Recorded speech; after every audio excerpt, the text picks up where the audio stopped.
Bonjour, je suis Sandrine Dabacuyo, je suis épidémiologiste au Centre Georges-François Leclerc de Dijon. Je suis responsable du registre des cancers du sein et cancers gynécologiques de Côte d'Or et responsable de l'unité de recherche en épidémiologie et qualité de vie. Mon métier s'articule autour de deux axes principaux. Donc un premier axe qui consiste à faire de la surveillance épidémiologique des cancers du sein et cancers gynécologiques. Donc en effet, avec l'ensemble des registres de cancers français, nous produisons des indicateurs d'incidence, de survie, de mortalité, donc qui servent à évaluer le poids des cancers en population et également à évaluer l'impact de l'évolution des prises en charge thérapeutiques sur la survie des personnes atteintes de cancer. Il y a une seconde partie dans mon travail en fait qui consiste à faire de la recherche pour essayer d'améliorer les conditions de vie des personnes après un cancer.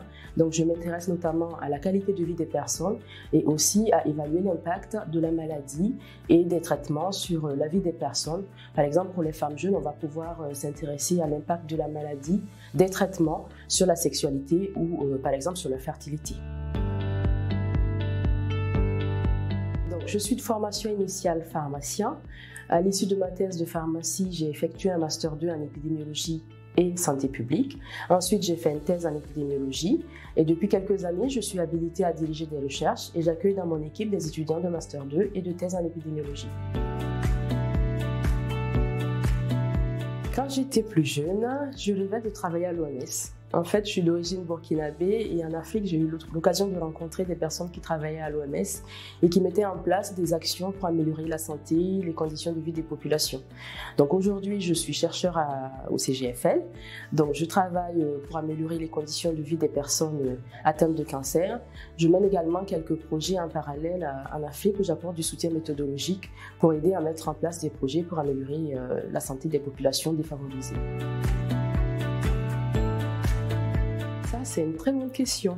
Je dirais peut-être par vocation. En tout cas, je m'épanouis dans ce travail et puis chaque fois que j'arrive à mettre en place un projet de recherche, à le conduire jusqu'au bout, à pouvoir produire des indicateurs utiles pour les personnes et puis pour les autorités sanitaires, les cliniciens, c'est un petit peu ma petite contribution en fait, voilà, à améliorer les conditions de vie des personnes. Ma motivation tous les jours, c'est essayer de produire des données utiles aussi bien pour les patients que pour les cliniciens et aussi les décideurs.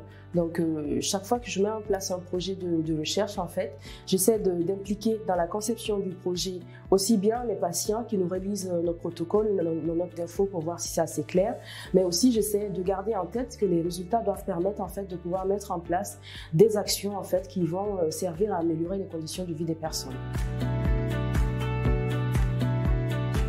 Je crois que ce que je préfère dans mon métier, c'est la phase de maturation d'un projet de recherche. Donc, quand on a une idée de recherche, en fait, on va essayer de l'approfondir, on va essayer d'évaluer la faisabilité, de voir si derrière on va avoir des résultats novateurs, en fait. Et puis, finalement, il faut arriver à convaincre aussi les financeurs pour pouvoir avoir un financement pour pouvoir mettre en place ce projet de recherche. Je pense que j'aime beaucoup cette première partie qui arrive en amont, en fait, de la mise en place du projet de recherche. Et puis, il y a aussi l'étape de valorisation derrière.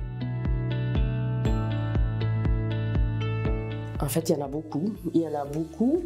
J'aime beaucoup Marie Curie parce que je trouve que c'est une dame remarquable, aussi bien pour ce qu'elle a pu apporter en termes d'éléments décisifs au niveau de la science, mais aussi en termes de symboles, parce qu'au niveau de la France, c'est la première femme professeure des universités.